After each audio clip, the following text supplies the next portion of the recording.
ஆண்டவராகிய இயேசு கிறிஸ்து நாமத்தில் அன்பின் வாழ்த்துக்கள். இந்த நாளிலே உலகம் முழுவதும் கிறிஸ்துமஸை வெகு சிறப்பும் கோலாகலமாய் கொண்டாடி கொண்டிருப்பார்கள். கிறிஸ்துவ ஜனங்கள் மட்டுமல்ல, உலகம் முழுவதும் இன்று விடுமுறையான நாள். எல்லாரும் சொல்லுவாங்க ஆங்கிலேயர்கள் ஆண்டார்கள் அதனால தான் அப்படின்னு சொல்லுவாங்க. அதெல்லாம் இல்லை. இயேசு கிறிஸ்துனுடைய மறைவு, இயேசு கிறிஸ்துனுடைய தோற்றம், இது மிகப்பெரிய அதிசயமான காரியங்கள், இல்லைன்னு சொல்லவில்லை. ஆனால் ஆவிக்குரியவர்கள் எப்படி காரியங்களை பார்க்க வேண்டும், ஆவிக்குரியவர்கள் எப்படி நம்முடைய பண்டிகைகளை ஆசரிக்க வேண்டும், ஆவிக்குரிய ஜனங்கள் அல்லது தேவனுடைய ராஜ்யத்தின் புத்திரர்கள் எப்படி நீங்கள் கர்த்தரை ஆராதிக்க வேண்டும், உலகத்திற்கு ஒத்த வேஷம் நம்ம தரிக்கிறோமா, இல்லை நாம் உலகத்தோடு உலகமாக இருந்து கர்த்தரை ஆராதிக்கிறோமா, இல்லை கர்த்தருடைய வழியில் நாம் நின்று கர்த்தருக்காக நம்ம காரியங்கள் செய்கிறோமா என்பதை நம்ம பார்க்க வேண்டும். என்னை கேட்டுக்கொண்டிருக்க தேவனுடைய ஜனமே, இந்த நாளில் வந்திருக்கிற அருமையான தேவனுடைய பிள்ளைகள் கிறிஸ்துமஸை குறித்த ஒரு தெளிவு இருக்க வேண்டும் என்பது தான் ஆவியானவருடைய வாஞ்சை. என்னெல்லாம் நடக்கும் தெரியும். நான் நேற்று இரவில் இருந்து ஆலயத்துக்கு போவாங்க, நல்லது இல்லை நான் சொல்ல. இந்த ஒரு நாள் உலகம் முழுவதும் விடுமுறை கொடுக்கப்படுகிறது. இந்த ஒரு நாளிலாவது ஆலயம் நிரம்பி வழிகிறது என்று கேட்டால் சந்தோஷம். இது ஆலயமாய் வாழுகிறவர்கள், ராஜ்யத்தின் புத்திரர்கள் எப்படி நீங்கள் இந்த கிறிஸ்துமஸை பார்க்க வேண்டும் என்று கேட்டால், எனக்கு புரிந்து கொள்ளுங்கள், வார்த்தையினுடைய நிறைவேறுதல் தான் கிறிஸ்துமஸ். வார்த்தை மத்தேயுவில் எழுதப்பட்டிருக்கிற ஒவ்வொரு சம்பவங்களும் 1ஆம் அதிகாரத்திலும் நீங்கள் பார்த்தீங்கன்னாக்கா, தீர்க்கதரிசியின் மூலமாய் கர்த்தரால் உரைக்கப்பட்ட வார்த்தை நிறைவேறும்படி இதெல்லாம் நடந்தது. மத்தேயு 1:22 வாசிக்கிறோம். தீர்க்கதரிசியின் மூலம் உரைக்கப்பட்ட வார்த்தை நிறைவேறுதலுக்குள் வரும்படியாக இதெல்லாம் நடந்தது என்று சொல்லி வேதத்தில் வாசிக்கிறோம். என்னை கேட்டுக்கொண்டிருக்க தேவனுடைய ஜனமே, எப்படி ஆண்டவராக இயேசு கிறிஸ்து பிறந்தார் என்று உங்களுக்கு தெரியும், இல்லைன்னு நான் சொல்லலை. ஆனால் ஒவ்வொரு இடத்திலும் பார்த்தா இந்த இடத்துல தீர்க்கதரிசியின் மூலமாக வார்த்தை நிறைவேறும்படியாக இது நடந்தது. நன்றாக புரிந்து கொள்ளுங்கள். உங்கள் வாழ்க்கையில் இயேசுவை விசுவாசிக்கிறது ஒரு அனுபவம். என்னை இயேசுவை விசுவாசிப்பார்கள், இயேசுவோடு கூட சேர்ந்து எல்லாவற்றையும் சேர்த்தும் கும்பிடுகிற ஜனங்கள் உண்டு. அதாவது கர்த்தருக்குள்ளே வராத வரை ஞானஸ்தானம் பெறுவதற்கு வர வித்தியாசம், ஞானஸ்தானம் பெற்ற பிறகும் வித்தியாசமான காரியங்களில் கடந்து செல்கிற ஜனங்கள் உண்டு. அதாவது இப்படியும் இருப்பாங்க, அப்படியே இருப்பாங்க, ஒன்றும் சொல்லிக்கொள்கிற மாதிரி இருக்காது. நாங்கள் ஆண்டவரை நேசிக்கிறோம், சேவிக்கிறோம்னு சொல்லுவாங்க. மார்க்க தரித்த ஜனங்களாக, மார்க்கஸ்தராக இருப்பாங்க. அதாவது இந்த மார்க்கம் ஜீவ மார்க்கத்தை தவிர இவர்களெல்லாம் உங்கள் மார்க்கத்தானாய் மாற்றும்படி என்னை நீங்கள் அழைக்கிறீர்கள், வற்புறுத்துகள் என்று ஆண்டவர் சொல்கிறாரே, அப்படி ஒரு அலுவலக ரீதியான ஆவிக்குரிய ரீதியில் காணப்படும். எப்படி காலையில் 9:00 5 மணி வரைக்கும் வேலை செய்கிறாங்க, 6 மணி வரைக்கும், அந்த மாதிரி போய் கொண்டிருக்கு. இது அப்படி இல்லை, உயிர்த்தெழுந்த ஆராதனை, ஈஸ்டர் இல்லை.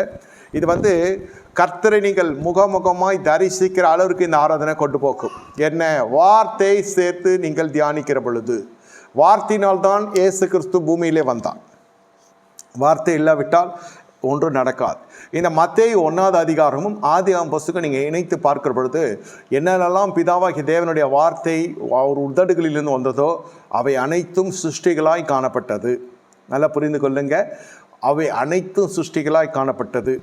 இந்த மத்தேயு 1ஆம் அதிகாரத்தில் நீங்கள் பார்த்தாலும் ஒரு புதிய சிருஷ்டியினுடைய துவக்கமாக இது காணப்படுகிறது. இதற்கு முன்பு தேவதூதர் வருகிறார், மரியாள் இடத்துல பேசுகிறார் என்று தான் சபையின் பிரசங்கங்கள் காணப்படும். சாதாரண பிரசங்கங்களுக்கெல்லாம் இப்படி தான் காணப்படும். ஆனால் ஒரு வெளிப்பாட்டின் வழியிலே பார்க்கிற பொழுது தீர்க்கதரிசியின் மூலமாய் உரைக்கப்பட்ட காரியம் 400 முதல் 700 ஆண்டுகள் வரை இருள் அடைந்திருக்கிறது.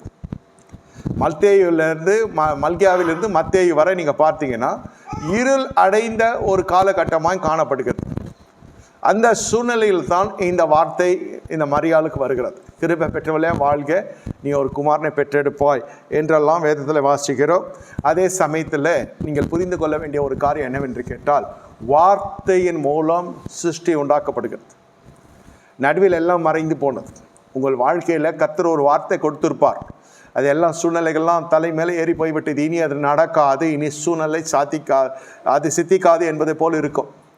ஆனால் கர்த்தருடைய ஆவியானவர் சொல்கிறார், நான் சொன்னதை நான் நிறைவேற்றி முடிக்க வல்லவராக இருக்கிறேன். ஒரு புறம் உலகம் கிறிஸ்துமஸ் கொண்டாடி கொண்டு இருக்கட்டும், இன்று ஒரு போஜனங்களும் ஒரு பலகாரங்கள் பரிமாற்றம் இதெல்லாம் நடந்து கொண்டு இருக்கும். ஆனால் ஆவிக்குரிய ஜனங்கள் எப்படி இருக்க வேண்டும் என்றால், என்னை குறித்ததான தேவ திட்டம், என்னை குறித்ததான தேவன் கொடுத்த வார்த்தை அனைத்தும் பூமியில் நிச்சயமாய் நிறைவேறும். என் நாட்களுக்கென்று கர்த்தர் கொடுத்த வார்த்தை நிறைவேறும். அந்த வார்த்தையை பிடித்து கொண்டு தான் இருக்குது. நான் சூழ்நிலையை பார்க்கவில்லை, நான் சந்தர்ப்பத்தை பார்க்கவில்லை. எல்லாவற்றுக்கும் எதிர்மறையாய் காணப்பட்டாலும் என் தேவனுடைய வார்த்தையை நிலை நிறுத்தும் என்பது தான் உங்கள் விசுவாசமாக இருக்கணும். இந்த வார்த்தையை நீங்கள் நம்புகிற பொழுது, நம்புவோம் வார்த்தையை சில சமயத்தில் நம்ம வழிகள் வித்தியாசமாக இருக்கும். ஆமாம்மா கர்த்தர் சொன்னார் நிச்சயம். அப்போ கர்த்தர் சொன்னார்னா ஏன் நடக்கலை? தேவன் தானே சொன்னார், ஏன் நடக்கலை, ஏன் நடக்க மாட்டேன் என்கிறது? நம்ம புடமிடப்படுக்கிறத நம்ம நினைப்பதில்லை, நம்ம ஆராய்ந்து பார்க்கறத நம்ம நினைக்கிறது இல்லை, நம்ம சோதிக்கப்படுகிறத நினைக்கிறது இல்லை, நம்ம புதிய மாறுவதற்கு நம்முடைய ஆயத்தங்களை நினைப்பதில்லை. ஆனால் கர்த்தர் சொன்னார் ஏன் நடக்கவில்லை, கர்த்தர் சொன்னால் ஏன் நடக்கவில்லை, இதுதான் போய் கொண்டிருக்கும். அந்த வார்த்தை மாம்சமாக்கி அந்த மாம்சம் ஜீவன் உள்ளதாய் மாறி என்று சொல்லி வேதத்தில் வாசிக்க யோவான் 1 அதிகாரத்தில் நீங்கள் வாசிங்கன்னா, ஆதியில் தேவனுடைய வார்த்தை இருந்தது, அது தேவனுடைய ஓடு இருந்தது, அது தேவனாகவே இருந்தது என்று சொல்லி வேதத்தில் வாசிக்கிறோம். யோவான் 1 அதிகாரத்தில் நீங்கள் அப்படிப்பட்ட ஒரு தேவனை நீங்களும் நானும் எப்படி ஆராதிக்க வேண்டும் என்று கேட்டால், வார்த்தையின் அடிப்படையில் ஆராதிக்க வேண்டும். ஆதியில் வார்த்தை இருந்தது, அந்த வார்த்தை தேவனத்தில் இருந்தது, அந்த வார்த்தை தேவனாய் இருந்தது. என்னை கேட்டுக்கொண்டிருக்க தேவனுடைய ஜனமே, கர்த்தர் இப்போது உங்கள் மத்தியில் அசைவாடி கொண்டிருக்கிறார்.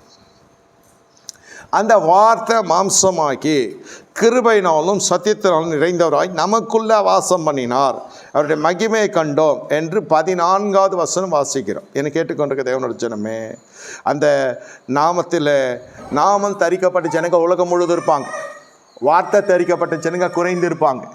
கர்த்தர் இந்த நாளில் உங்கள் மத்தியில் அசைவாடி கொண்டிருக்கிற மனுஷன் அப்பத்தினால் மாத்திரமல்ல, தேவனுடைய வாயிலில் புறப்படுகிற ஒவ்வொரு வசனம் பழிப்பான்.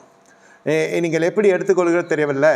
ஒவ்வொரு கிறிஸ்மஸ் மாதத்திலும் ஒரு சில சிக்கல்கள் உண்மையான விசுவாசியோடைய வாழ்க்கையில் வரும்.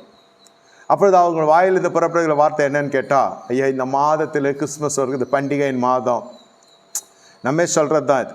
இந்த மாதத்தில் வேலை போய்விட்டது, இந்த மாதத்தில் இது பிரச்சனை ஆகிவிட்டு, இந்த மாதத்தில் பல காரியங்களை குறித்து சொல்லுவாங்க. நான் சொல்லுகிறேன், அந்த எண்ணங்களெல்லாம் விட்டு விடுங்க. எல்லா நாளும் நமக்கு பண்டிகை நிறைந்த நாள் தான். இந்த வார்த்தையின்படி பார்க்கிற பொழுது இந்த வார்த்தை நமக்குள்ளே பிறக்க வேண்டும், ஒவ்வொரு நாளும் பிறக்க வேண்டும், ஒவ்வொரு நாளும் இந்த வார்த்தை நம்மை சந்திக்க வேண்டும். இந்த வார்த்தையினால் தான் நீங்களும் நானும் ஜீவித்து கொண்டிருக்கிறோம் என்பதை நீங்கள் புரிந்து கொள்ள வேண்டும். என்னை கேட்டுக்கொண்டிருக்க தேவனுடைய ஜனமே, இந்த வார்த்தை மாம்சம் ஆகிற பொழுது, அல்லது இந்த வார்த்தை நம்முடைய மாம்சமாகிய சரீரத்துக்குள்ளே வருகிற பொழுது என்னென்னலாம் நடக்கும் என்பதை இந்த கிறிஸ்மஸ் சொல்லுகிறதா என்று தெரியவில்லை. ஆனால் சபையாருக்கு ஆவியான சொல்ல விரும்புகிறார். இங்கே ஒரு திருமண தடை உடைக்கப்படுகிறது. நல்லா புரிந்து கொள்ளுங்க. இயேசுவின் நாமத்தில் துணையற்று இருக்கிறவர்கள் அல்லது இதை ஊடகத்தில் கேட்டுக்கொண்டிருக்கிறவர்கள், உங்கள் வாழ்க்கையில் தனித்து இருந்தாலும் சரி, திருமணம் ஆகியிருந்தாலும் சரி, துணையின் மீது இருக்கிற அந்த சாபம், புருஷன் மனைவி குடும்பத்தில் இருக்கிற அந்த சாபம் உடைக்கப்படுகிறதுக்கு தான் இந்த வார்த்தை வருகிறது. இயேசு என்ற நாமத்தில் இந்த வார்த்தை என்ன செய்யணும்? மரியாள் நியமிக்கப்பட்ட ஒரு கன்னியாக இருக்கிறா. யோசேப்புக்கு, நீதிமானாகிய யோசேப்புக்கு இவ கிருபை பெற்றவ, அந்த மனுஷன் நீதிமான். ஆனால் திடீரென்று இந்த கருத்தரித்த உடனே ரகசியமாக இவளை தள்ளிவிட இருக்கிறான். நீதிமானாக இருக்கிறபடினால பறைசாற்றாமல், மற்றவர்களை குறித்து எதுவும் கோல் சொல்லாமல், இது எவ்வளோ பெரிய சர்ச்சைக்குரிய காரியம். திருமணத்துக்கு முன்பு ஒரு பெண் கர்ப்பமாக இருக்கிறான், அதெல்லாம் வேண்டாம் என்று சொல்லி அனுப்பிவிட்டு புதிய சிருஷ்டியாக அவளை பார்க்குறான். இதுக்கு நடுவில் என்ன நடக்குதுன்னு கேட்டால், ரகசியமாய் தள்ளிவிட மனதாக இருந்தபடினால அவன் நீதிமானுடைய ஸ்தானத்தை விட்டு விலகவில்லை. கர்த்தர் என்ன செய்கிறார்? தேவ தூதன் வருகிறான். அப்போ பார்த்து என்ன சொல்லுகிறான்? அவன் இப்படி சிந்தித்து கொண்டிருக்கையில் அவனுக்கு கர்த்தருடைய தூதன் சொப்பனத்தில் அவனுக்கு காணப்பட்டு, தாவீதின் குமாரனாகிய யோசேப்பே, உன் மனைவியாகிய மரியாளை சேர்த்து கொள்ள ஐயப்படாதே, அவள் இடத்தில் உற்பத்தியாக இருக்கிறது பரிசுத்தாவின் உண்டானது. சில சமயங்களிலே இந்த திருமண வாழ்க்கையில் பார்த்தால் பழைய வாழ்க்கை குறுக்கே வரும். அல்லது ஒரு திருமணம் என்று எடுத்துக்கொண்டால் ஒரு ஜனங்களுக்கு பழைய வாழ்க்கை இருக்கும், ரட்சிக்கப்படுவதற்கு முன்பு இருந்திருக்கும், அல்லது ரட்சிக்கப்பட்ட பிறகும் பூர்ண சத்தியத்துக்குள் இல்லாத பொழுது அது வித்தியாசமான ஒரு வாழ்க்கை வாழ்ந்திருப்பார்கள். ஆனால் அதனுடைய தோல்வியினுடைய துவக்கத்தில் அந்த தோல்வியுடைய துவண்டு காணப்பட்டு கொண்டிருப்பாங்க. கிருபை பெற்றிருப்பாங்க, ஆனால் வாழ்க்கையில் எழும்பி வர முடியாத சூழ்நிலை காணப்படும். இப்போ இந்த கிறிஸ்மஸ் என்ன செய்ய வேண்டும் என்று கேட்டால், பழையவனை நீங்கள் ஒழித்து போட்டு புதிய சிஷ்யா பார்க்க வேண்டும். இந்த இடத்துல சந்தேகங்கள் எல்லாம் ஒழிக்கப்படும். உண்மையான கிறிஸ்மஸ் இயேசு பிறந்தார் என்றால் கணவன் மனைவி மீது சந்தேகம், மனைவி கணவன் மீது சந்தேகத்தெல்லாம் இருக்கவே கூடாது. இது ஒரு பெரிய நோய், மனவியாதி. இது சந்தேகம் என்பது ஆவிக்குரிய வாழ்க்கையிலே நீங்கள் என்னென்ன உபதேசங்கள் கேட்கல தெரியவில்லை, என்னென்ன உபதேசங்கள் உபதேசிக்கப்படுகிறது என்று எனக்கு தெரியவில்லை. ஆனால் இயேசு ராஜ்யத்தினுடைய உபதேசம் கிறிஸ்துமஸை குறித்து என்னவென்று கேட்டால், இந்த நாளிலே சந்தேகம் என்ற பிசாசை நீங்கள் அழித்து போட வேண்டும். ஏற்றுக்கொள்ள வேண்டும். யாரை ஏற்றுக்கொள்ள வேண்டும்? தேவனால் நியமிக்கப்பட்ட ஒரு துணையை ஏற்றுக்கொள்ள வேண்டும். இந்த இடத்துல திருமணம் வேண்டாம் என்று சொல்லுகிற அந்த கோளாறும் இயேசு நாமத்தில் முறிக்கப்படும். இல்லை, இவ்வளோ வயதாகிவிட்டது, இனி திருமணம் தேவையில்லை. இல்லை, இப்பொழுதாவது மனம் திரும்பி தனியாக இருப்பது நல்லதல்ல என்று ஆண்டவர் சொல்லியிருக்கிறார். ஆகையால் நான் என்ன செய்ய போகிறேன்? திருமணத்துக்கு நான் ஒப்பு கொடுக்க போகிறேன். நான் சொல்ல திருமணம் ஆகாதவர்களுக்கு சொல்லுகிறேன். திருமணம் ஆனவர்கள் எப்படி ஜீவிக்க வேண்டும் கேட்டால், என் வாழ்க்கையில் சந்தேகம் என்ற பிசாசை எடுக்க போகிறேன். அந்த சந்தேகம் நல்ல நல்ல குடும்பங்களை உடைத்து இருக்கிறது, நல்ல நல்ல ஜனங்களை இழக்க செய்திருக்கிறது. ஒரு மனுஷன் சந்தேகப்பட்டு கடைசி வரை அந்த சந்தேகத்தினுடைய விளைவு என்ன என்று கேட்டால் பிரிந்தே வாழ்வார்கள். சில சமயத்தில் அடியோடு வெட்டப்பட்டு வேறு எடுக்கப்படுகிறது போல் அந்த குடும்ப உறவுகள் முறிந்து சிதைந்து சினாபிடமாக போய்விடும். இழப்பு யாருக்கு என்று கேட்டால், ஒரு மனுஷனுக்கு, 2 பேருக்கும் சொல்லும் உலகம். ஆனால் சொல்ல ஒரு மனுஷனுக்கு, யார் சந்தேகப்படுகிறானோ மனுஷனோ நல்ல பங்கு வேறே போயிடும், கைவிட்டு போயிடும். அவர்களை திருமணம் செய்ய 1000 பேர் காத்து கொண்டிருப்பாங்க. நம்ம இடத்துல இருக்கிறவருக்கும் தெரியாது, அருமை தெரியாது. கர்த்தர் அவர் இடத்துல இறங்குகிறார். என்ன, அவங்ககிட்ட நன்மை இருக்குது, ஆனால் நம்மகிட்ட சந்தேகம் இருக்குது. நம்ம சந்தேகம் நம்ம தனிமைப்படுத்தும். வேதம் சொல்லுகிற தனிமையாக இருப்பது நல்லதல்ல. நீங்கள் ஒரு தருணம் கொடுத்து பாருங்க. இனி நடந்ததெல்லாம் நடந்து போச்சு, விட்டுரு, இனிலேருந்து ஆரம்பிப்போம் புது வாழ்க்கை. இப்படி சொல்லி திருமணத்துக்கு மட்டும் சொல்லலை, அப்படியே போய்கொண்டே இருக்கணும். பழையனை ஒழிந்து போகணும். நீங்கள் உபவாசம் எடுக்கிறீர்கள், உபவாசம் தான் சந்தோஷம். ஆனால் உபவாசத்தில் என்ன செய்யணும்னா, பழைய வாழ்க்கையை நீங்கள் நினைவு கூறக்கூடாது. அதே சமயத்தில் புதிய ஆசத்தை இழக்கக்கூடாது. இந்த குணாதிசயம் இருக்க பாருங்கள், சந்தேகப்படுகிறது. பெற்றோர்கள் பிள்ளைகளை சந்தேகப்படுவாங்க, பிள்ளைகள் பெற்றோர்களை சந்தேகப்படுவாங்க, கணவன் மனைவியை சந்தேகப்படுவான், மனைவி கணவனை சந்தேகப்படும். இது அப்படியே குடும்ப நோயாகவே மாறிடும். போகிற எல்லா இடத்துலையும் இந்த பெண் அப்படியே சந்தேக பிராணியாக போவாள். ஒருவேளை தகப்பன் தவறு செய்திருக்கலாம், தாய் தவறு செய்திருக்கலாம், அதெல்லாம் நம்ம எடுத்துக்கொள்ள முடியும். நம்ம கிறிஸ்துக்குள்ளே புது சிருஷ்டியாக இருக்கிறோம். பழையன ஒழிந்து போய் எல்லாம் புதிதாய். இங்கே கிறிஸ்மஸ் வருகிற பொழுது ஆவிக்குரியவர்களுடைய வாழ்க்கையிலே சந்தேக பிசாசை கர்த்தர் உடைக்கிறார். அந்த பேய் சபைக்குள் இருக்கக்கூடாது, வாழ்க்கைக்குள் இருக்கக்கூடாது, உங்கள் வாயில் கூட அந்த வார்த்தை வரக்கூடாது. தெளிந்த புஸ்தகமாக இருக்கணும் வாழ்க்கை. ஃபோனை எப்போ நீங்கள் மறைக்கிறீங்களோ சந்தேகம் ஆரம்பிக்கும். என்ன திருட்டுத்தனம் பண்ணலன்னா நீ ஃபோனை எடுத்துன்னு ஓடுவேன். கணவனும் கேட்பான், மனைவியும் கேட்பான், பிள்ளைகளும் கேட்பாங்க, பெற்றோர்களும் கேட்பாங்க. வீட்டில் எப்போ ஃபோனு ஒளி மறைவு இல்லாமல் வெளியில் இருக்கிறதோ அந்த மெசேஜ் பார்க்கலாம், ஜிபே வந்தாலும் பார்க்கலாம், ஃபோன்பே வந்தாலும் பார்க்கலாம், நீங்கள் யாருக்காவது அமிச்சாலும் பார்க்கலாம், யாரும் அவங்களுக்கு அமிச்சாலும் பார்க்கலாம், வர குறுஞ்செய்தி பார்க்கலாம், வாட்ஸ்அப் மெசேஜ் எல்லாமே வெட்ட வெளிச்சம். எதுவும் இல்லை. ஏதோ ஒரு நம்பர், அந்த ஆண் பேரை பெண்ணாக போடுறது, பெண் பேரை ஆணாக போடுறது, இதெல்லாம் இருக்காது. இதெல்லாம் இருந்தால் ஃபோனை தூக்கி வச்சுக்குவான். ஒரு மனுஷன் அப்படி தான் செத்து போயிட்டான் ஒரு நாட்டில். அந்த மனுஷன் நைட்டு படுத்தாருன்னு காலையில் எழும்பவே இல்லை.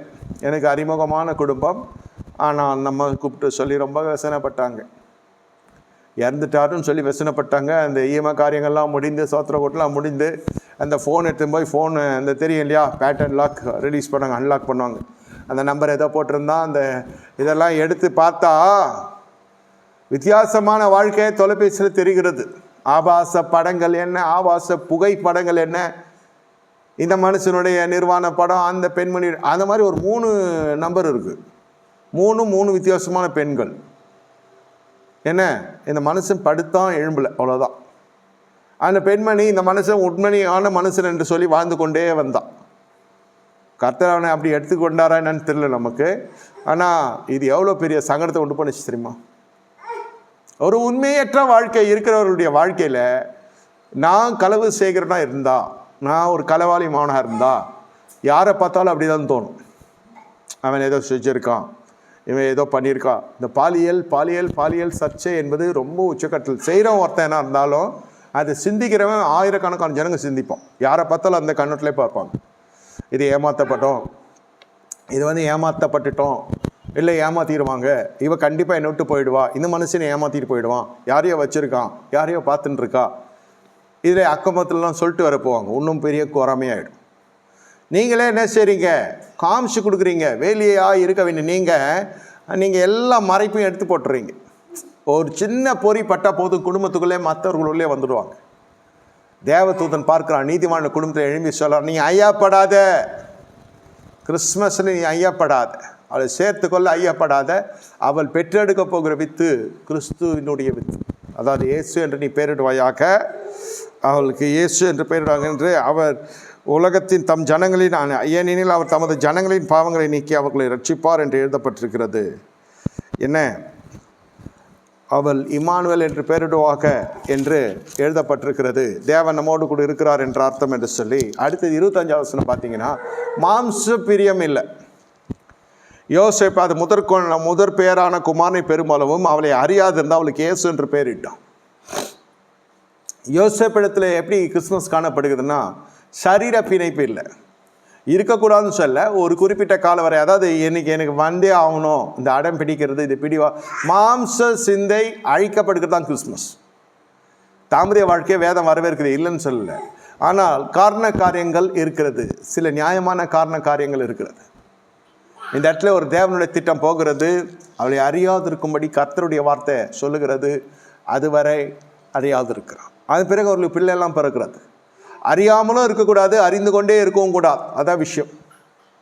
மாம்சம் முக்கியம்தான், இல்லைன்னு சொல்ல. ஆனால் அதை காட்டிலும் இந்த கர்த்தருடைய வார்த்தை முக்கியம்.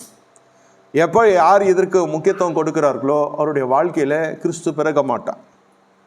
இந்த இடத்துல அடுத்தது பயணங்கள் நீங்கள் பார்க்கிற பொழுது, ஒரு தெரிந்து கொள்ளப்பட்ட தம்பதிகளுக்கு, நீங்கள்லாம் நானும் தெரிந்து கொள்ளப்பட்ட ஜனம் என்று சொன்னால், நம்முடைய வாழ்க்கையில் எல்லாம் அடுக்கடுக்காக எல்லாமே காத்து கொண்டு இருக்காது. எல்லாத்தையும் நீங்கள் தான் சுதந்திரிக்கணும்.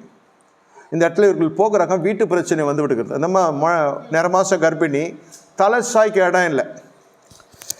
என்ன, தலை சாய்க்க இடம் இல்லை. ஒவ்வொரு இடமா போய் மரியாதை யோசிப்புனா கர்த்தர் சத்திரத்தின் முன்னணியில் கிடத்தினார்கள் வேதத்தில் வாசிக்கிறோம். இன்ன வரைக்கும் எனக்கு வீட்டு பிரச்சனை இருக்கு ஐயா, ஒரு இடத்துலேருந்து இன்னொரு இடத்துல நாய் குட்டி போடுற மாதிரி போய் கொண்டிருக்கிறேன். ஜனத்தை, அதாவது நேற்று ஒரு விலாசத்தில் இருக்கிறேன், போன வருஷம் ஒரு விலாசத்தில் இருக்கேன், இப்போ ஒரு விலாசத்தில் இருக்கிறேன், தலை சாய்க்க இடம் இல்லை. நான் சொல்லுகிறேன், நிச்சயமாகவே ஒரு முடிவு ஒன்று நம்பிக்கை வீண் போக்கா. நீங்கள் நொந்து கொள்ளாதீங்க. யாரும் வீடு தர மாட்டாங்க. வீடு கொடுத்தா அட்வான்ஸ் கொடுக்க காசு இல்லை, ஏதோ பிரச்சனையாக இருக்கிறது. கொடுத்த அட்வான்ஸ் பழைய ஓனர் கொடுக்க மாட்டான்.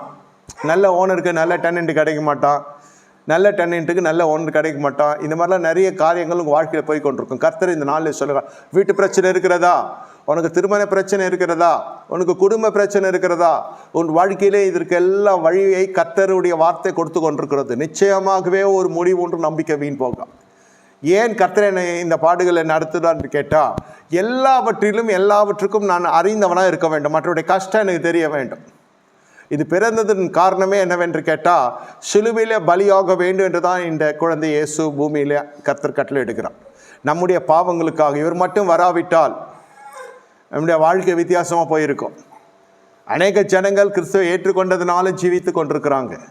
அநேக ஜனங்கள், அநேக குடும்பங்கள், கோடிக்கணக்கான ஜனங்கள் இதை இயேசு கிறிஸ்துவை ஏற்றுக்கொண்டதுனால 2000 ஆண்டுகளாக பூமியில் அவர்கள் ஒரு பரிசுத்த வாழ்க்கை வாழ்கிறாங்க, தேவ பயம் கொண்ட வாழ்க்கை வாழ்கிறாங்க, ஒரு தேவனுடைய நாம் தரிக்கப்பட்டாவது வாழ்கிறாங்க. நரகத்துக்கு நீங்கள் ஆக்கி இருக்கிறோம், பரலோகம் திறக்கப்பட்டிருக்கிறது. இந்த இடத்துல கிறிஸ்மஸை நீங்கள் பார்க்குற பொழுது ஒரு இடத்துல இன்னொரு இடம், ஆனால் ஒன்று மட்டும் நிச்சயம், கர்த்தருடைய ஆவியானவர் அவளோடு கூட வாசம் பண்ணி கொண்டே வருகிறார். கர்த்தருடைய வார்த்தை நிறைவேறும்படி இதெல்லாம் நடந்து கொண்டிருக்கிறது. அதன் பிறகு இந்த பிள்ளையை பெற்றெடுக்கிறாங்க. இந்த பிள்ளைக்கு தேடி எதிர்பாராத அற்புதங்கள் இந்த பிள்ளைக்கு நடக்கிறது. இனி வருகிற நாட்களிலே தெரிந்து கொள்ளப்பட்ட தம்பதிகள் இப்படிப்பட்ட அனுபவத்தினுடைய போகிறீர்கள்னு சொன்னால், உங்களை தேடி கொண்டு காணிக்கைகள் வரும். நான் ஊழியம் செய்யலையா, நான் இப்படி அப்படியெல்லாம் சொல்லக்கூடாது. உங்களை தேடிக்கொண்டு உலக பிரகாரம் நன்மைகள் வரும். ராஜ்யத்தினுடைய ரகசியம் தான். முன்னணியிலே தானே கெடுத்துனாங்க, ஒரு விலாசம் கூட இல்லையே. உங்களை தேடிக்கொண்டு ஆசாரியர்கள் வருவாங்க, உங்களை தேடிக்கொண்டு ராஜாக்கள் வருவாங்க, உங்களை தேடிக்கொண்டு பிரபுக்கள் வருவாங்க. என்னன்னா, அந்த குழந்தை இயேசுக்கு வெள்ளை போலத்தோடு கூட வந்து காணிக்கலை செலுத்த வருகிறாங்க. என்னை கேட்டுக்கொண்டு தேவனுடைய ஜனமே, இருக்க இடம் இல்லை. எதிர்காலம் ஒரு கேள்விக்குறியாக இருக்கிறது. உழைக்கவும் முடியாத ஒரு சூழ்நிலை. ஆனால் நான் சொல்லுகிறேன், உன்னை தேடிக்கொண்டு வர வேண்டிய காரியங்கள் உன்னை தேடிக்கொண்டு வரப்போகிறது. இதுவரை நம்ம தேடி போனோம், வரல. ஆனால் இப்பொழுது வீட்டில் நமக்கு பிரச்சனையெல்லாம் சரியாகிறது. நான் இந்த வார்த்தையை சொல்ல கணவன் மனைவி ஒப்புரவாகிறீங்க, தனிமையாக இருக்கிறவங்க கர்த்தரோடு ஒப்புரவாகிறீங்க. என்ன, உங்களுக்குள்ளே இருக்கிற குடும்ப சண்டை, குடும்ப சர்ச்சை, சந்தேகம் அல்லது மாம்ச ரீதியான பிரச்சனைகள், பொருளாதார பிரச்சனை என்ன செய்யணும், மேலும் பொருளாதாரத்தை சம்பாதிக்க விடாது. இன்றைக்கி வீட்டில் இவ்வளோ பொருளாதார கஷ்டம் வருகிறதுன்னு கேட்டால், மனைவியும் கணவனும் சீர் பொருந்துகிறது இல்லை. முதல்ல எல்லாம் ஒன்றா இருந்தால் தான் ஜபமே பண்ண முடியும். குடும்ப ஜபம் பண்ணுங்கன்னா கூட உட்காரணும் இல்லையா? 7 மணிக்கு பண்ணுறோம், 7:30 மணிக்கு பண்ணுறோம், 8 மணிக்கு குடும்ப ஜெபம் பண்ணுறோன்னா 7 மணிக்கு சண்டை வந்துச்சுன்னா எங்கேருந்து ஜெபம் பண்ணுறது? நியாயமான காரியம் சொல்கிறேன். கர்த்தர் இந்த நாளிலே உங்களுக்கு இந்த கட்டுக்கள் எல்லாம் உடைக்கிறார். உங்களுக்கு வருமானம் வருவதற்கு முன்பு கணவனும் மனைவி ஒருமனப்பட வேண்டும். ஈசாக்கு ரெபேக்காள் வாழ்க்கையில் பாருங்கள், ஒருமனப்பட்டாங்க, குடும்பம் செழித்தது, பொருளாதாரம் உள்ளே வர ஆரம்பித்தது. இங்கே யோசேப்பு மரியாளும் பார்த்தீங்கன்னாக்கா ஒருமித்து போகிறாங்க. அவர்களை தேடிக்கொண்டு காணிக்க வருகிறது. எங்கு ஒரு மனம் இருக்கிறதோ அங்கு தான் செழிப்பு வரும். இது எதிர்பாராத செழிப்பு, எதிர்பாராத நன்மை, எதிர்பாராத காரியங்களை இனி வருகிற நாட்களில் வந்து சந்திக்க போகுது. உங்கள் குடும்பம் இப்படி இருக்கக்கூடாது. என்ன முயற்சி எடுக்கிறீங்க? அந்த முயற்சி நீங்கள் எடுக்கணும். என்ன முயற்சி எடுக்கணும்? இனி நான் சந்தேகப்பட மாட்டேன், இனி நான் சண்டை போட மாட்டேன், இனி நான் கெட்ட வார்த்தை பேச மாட்டேன், இனி மனைவியை சிறுமப்படுத்த மாட்டேன், கணவனை சிறுமப்படுத்த மாட்டேன், நான் எதையும் என்னுடைய சரீரத்தை நான் பாதிப்புக்குள்ளே நடத்த மாட்டேன். சரீரம் என்ன உங்களோட சொந்த சரீரம்னா மனைவி தான். மனைவிக்கு இது கிரீடமாக இருக்கிறான் புருஷன் வேதம் சொல்லுகிறது. இங்கே பார்த்தீங்கன்னாக்கா பல பிரச்சனைகள் எழுந்து கொண்டு வருகிறது. அதற்குள்ளே இந்த பிள்ளை வளர்ந்து கொண்டு வருகிறது. இந்த பிள்ளை வளர வளர போராட்டங்கள் அதிகரிக்கிறது. உண்மையிலே எனக்கு பிறந்த நாள் முதல் கொண்டு பிரச்சனை. நான் சொல்கிறேன், கல்யாணம் நிற்குதா? நிற்கலை. பிள்ளை பேர் நின்றுதா? நிற்கலை. என்ன எல்லாமே சரியாக போய் கொண்டிருக்கிறது. கையில் பணம் வருதா? வருது. பிரச்சனை மட்டும் போல இந்த நாளில் கர்த்தர்கள் மத்தியில் அசைவாடி கொண்டிருக்கிறார். உங்கள் இருதயம் கலங்காதிருப்பதாக. அடுத்த கட்டத்தில் இனி ஸ்தம்பிக்கப்பட்ட உங்கள் வாழ்க்கை அடுத்த கட்டம் போகாமல் இருந்த நாட்கள் போய் இனி நீங்கள் நன்றாக செயல்படுவீங்க. அடுத்த கட்டத்துக்கு இப்போ கடந்து செல்வீங்க. போன வருஷம் பார்த்தது போல இல்லை, அதுக்கு முன் வருஷம் பார்த்தது போல இல்லை என்றெல்லாம் இல்லாமல் அடுத்து கர்த்தர் உங்களை உயர்த்தி கொண்டே வரப்போகிறார். அல்லேலூயா. ஆனால் எந்த இடத்துல கர்த்தர் நம்ம வைத்தாலும், எந்த ஜனத்துக்கு கர்த்தர் நம்ம இணைத்தாலும் நிச்சயமாகவே நம்மால் ஜீவிக்க முடியும். இந்த கோட்பாடுகள் ராஜ்யத்தின் கோட்பாடுகள் இருந்தால். கிறிஸ்மஸ் கொண்டாடுகிறவர்களுக்கு சமாதானம் இருக்கான்னு கேட்டால் பலகாரம் இருக்கும், சமாதானம் இருக்காது. சந்தோஷம் இருக்கான்னு கேட்டால் இல்லை, பல சிக்கல்கள் சொல்லுவாங்க. சரி பரவாயில்ல, என்ன தான் அவன் கிறிஸ்மஸ் என்று கேட்டால் தெரியாது. பச்சனங்கள் கொடுக்கறது, பலகாரம் பரிமாற்றிக்கொள்வது, பிரியாணி சாப்பிட்றது, கறி குழம்பு வைக்கிறது, இது இல்லை கிறிஸ்மஸ். புசித்தலும் குடித்தலும் தேவராஜ்யம் அல்ல. பரிசுத்தாவினாலே உண்டாக்கப்படுகிற சந்தோஷம் உங்களுக்கு எப்படி வரும் என்று கேட்டால், கூட வாழுகளிடத்தில் போராட்டம் இல்லாமல் நீங்கள் வாழ்வீர்கள் என்றால் உங்கள் வாழ்க்கையில் செழிப்பு வரும். எப்பவுமே தனக்குத்தானே யுத்தம் செய்கிற குடும்பம் விருத்தி அடையாது. நீங்கள் வறுமை கோட்டுக்குள்ளே பண நெருக்கடிக்குள்ளே போகிற குடும்பத்தை பார்த்தீங்கன்னா, கணவனுக்கு தெரியாமல் மனைவியை ஒரு சீட்டு கட்டுவோம், மனைவிக்கு தெரியாமல் கணவன் ஒரு வேலை பண்ணுவார். பொருளாதாரத்தில் போய் எங்கே இருக்குன்னாக்கா பொருளாதார வட்டாரத்தில் இருக்கும்.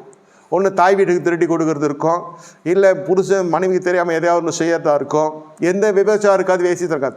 சுற்றி பொருளாதாரத்திலே பிரச்சனை இருக்கும். ஒருடைய பொருளாதார நிர்வாகத்தின் மீது இன்னொருத்தருக்கு நம்பிக்கை இல்லை. அந்த மனுஷன் காசெல்லாம் ஊதாரித்தனமாக செலவு பண்ணிவிடுவான். அந்த பெண்மணி காசெல்லாம் எடுத்துமே அம்மாட்ட கொடுத்துருவா. இந்த சந்தேகங்கள் வருகிற பொழுது உண்மையில் உங்களுக்கு பொருளாதார பிரச்சனை காலம் ஃபுல்லாக இருக்கும். உண்மையாக இருக்கணும். பணத்தில் எவ்வளோ சம்பாதிக்கிறீங்க தெரியணும், எவ்வளோ சம்பாதிக்கிறேன், எவ்வளோ வந்திருக்குதுன்னு தெரியணும். வெளிப்படையாக இருக்கணும். வெளிப்படை என்பது இருக்காது. இங்கே வெளியரங்கமாக வந்துடுச்சு. குழந்தை அந்தம்மா கருத்தரிக்கிறான் என்ற அந்த காரியம் வந்துடுச்சு. இவங்க கஷ்டப்படுறதெல்லாம் வெளியரங்கமாக வந்துடுச்சு. எல்லாமே நடந்து கொண்டிருக்கிறது. என்னை கேட்டுக்கொண்டிருக்க தேவனுடைய ஜனமே, கர்த்தர் இந்த நாளில் உங்கள் மத்தியில் அசைவாடி கொண்டிருக்கிறார். தூக்கி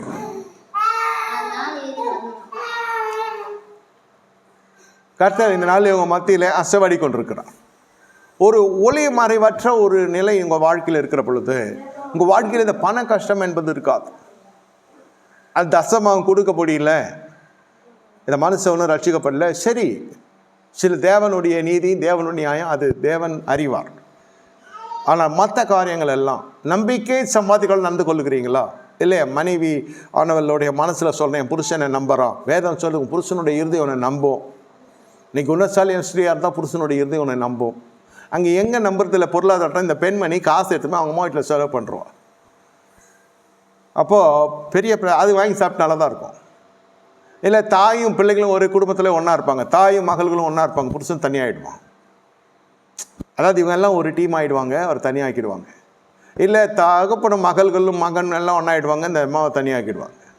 இந்த காரியங்கள்லாம் இருக்கிற வரைக்கும் கிறிஸ்து பிறக்க மாட்டார், வீட்டில் பிறக்க மாட்டார், ஆலயத்தில் பிறப்பார். உங்களுக்கு பேரளவில் கர்த்தருடைய நாமம் தரிக்கப்பட்டு நீங்கள் இருக்கலாம், ஆனால் உங்களிடத்தில் இயேசு பிறக்க மாட்டார்.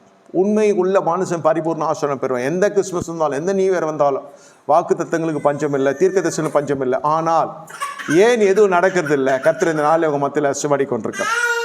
நீங்கள் சம்பூர்ணமாக சாப்பிட்டு திருப்பி வந்து வழிநடத்து வந்த தேவனை கர்த்தர் துதிக்க போகிறீங்க. உங்கள் இடத்துல உண்மை இருக்க வேண்டும். இந்த கிறிஸ்மஸில் என்ன இருக்க வேண்டும்? உண்மை இருக்க வேண்டும்.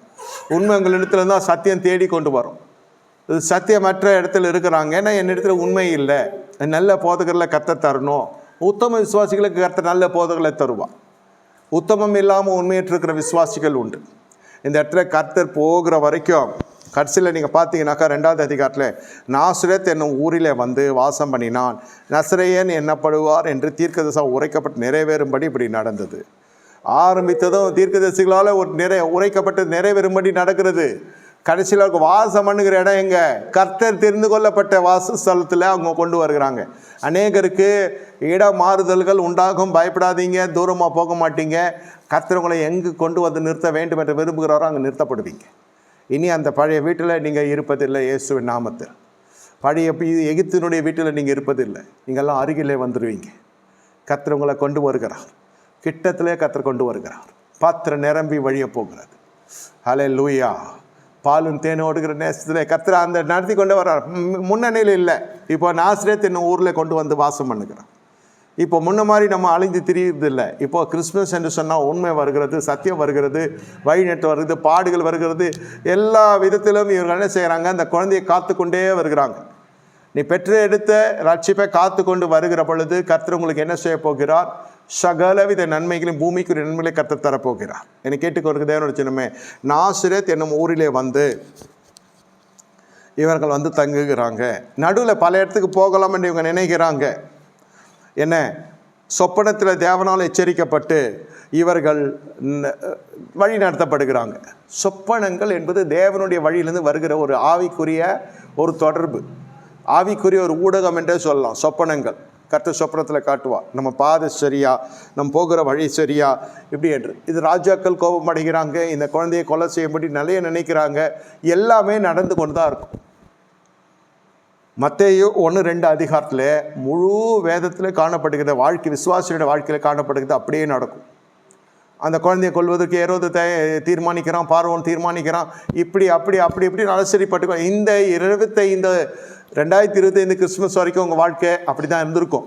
ஆனால் 26 இதே கிறிஸ்துமஸ் அன்று நீங்கள் வந்து சாட்சி சொல்லணும், இந்த ஆலயத்தில் கர்த்தர் எனக்கு நிரந்தரமான ஒரு காரியத்தை செய்து முடித்தார். அங்கங்கே அலைஞ்சோயா, இப்போ நல்ல நிம்மதியாக இருக்கும். வாடகை வீடோ சொந்த வீடோ எங்களுக்கு கூடாரத்தின் ஆசீர்வாதம் வந்தது.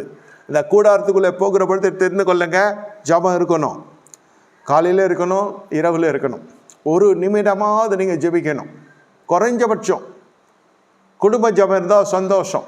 இந்த ஜபம் மேலே எதுக்குன்னா வர்ற பிசாசை துரத்துறதுக்கு. நீங்கள் குடும்ப ஜபம் காலையிலையும் பண்ணணும், சாயந்தரமும் பண்ணணும். 2வது, அது ஒரு காலத்தில் இருந்தது, அப்புறம் பழக்கத்துலேருந்து போயிடுச்சு. கேட்டால் மனைவி ஒரு நேரத்துக்கு வரான், கணவன் ஒரு நேரத்துக்கு வேலைக்கு வராங்கன்னு சொல்கிறான். பரவாயில்ல, உங்களுக்கு கர்த்தர் நல்ல ஒரு நீங்கள் ஜபம் பண்ணணும்னு நினைங்க. குடும்பம் வாசம் பண்ணணும், குடும்பம் சந்தோஷமாக இருக்கணும், எல்லோரும் சந்தோஷமாக இருக்கிறாங்க, நாங்கள் சந்தோஷமாக இல்லை. குடும்ப ஜபம் இல்லை உங்கள் வீட்டில். உட்கார்ந்து தேவனை நீங்கள் ஆராதிக்கிற குடும்பமாக உங்கள் தெரிந்த பாட்டில் பாடுங்க, தெரிந்த விதத்தில் பண்ணுங்க. குடும்பமே இல்லாதவர்களுக்கு கர்த்தர் குடும்பத்தை கொடுப்பான். நம்ம வீட்லேயும் குடும்ப ஜபம் பண்ணணும், அதை உறுதியாக எடுத்து கொண்டு வாங்க. அப்போ உங்களுக்கு கூடார பிரச்சனையை அமிழ்த்தி போடுவான் கர்த்தர். இந்த காலை வேளையில் கர்த்தர் உங்களை ஸ்திரப்படுத்துகிற ஆண்டாக வரும் நாட்கள் இருக்க போகிறது. திருமணமாகாவிட்டால் திருமணமாகும், வீட்டு பிரச்சனை கற்றுது. ஆனால் எல்லாத்துக்கும் மேலே உள்ள பிரச்சனைகள் எடுக்கணும். சந்தேகம் இருக்கக்கூடாது, ஏற்றுக்கொள்கிற மனப்பக்கம் இருக்கணும், ஜெபிக்கிற மனப்பக்கம் இருக்கணும். பொருளாதாரம் ஏன் வரலன்னு அப்புறம் சொல்லுங்கள். பொருளாதாரம் வரும், நீங்கள் காணிக்கை செலுத்துகிற அளவுக்கு உங்கள் கருத்தை திடப்படுத்த போகிறான். என்னை கேட்டுக்கொண்டு சொன்னமே, கண்களை மூடி கத்தை நோக்கி பார்ப்போமா? ஆண்டவரை ஸ்தோத்தரிக்கிறோம். இந்த நாளிலே கிறிஸ்மஸ் எப்படி பிறக்கிறது? குடும்பத்தில் சண்டை, கணவன் மனைவியை சந்தேகிக்கிறான், கணவன் மனைவியை சந்தேகிக்கிறான், மனைவி கணவனை சந்தேகிக்குது. பொருளாதாரத்தில் பிரச்சனை, நடத்தையிலே பிரச்சனை, எதையும் நம்புறதில்லை, யாரையும் ஏற்றுக்கொள்றதில்லை.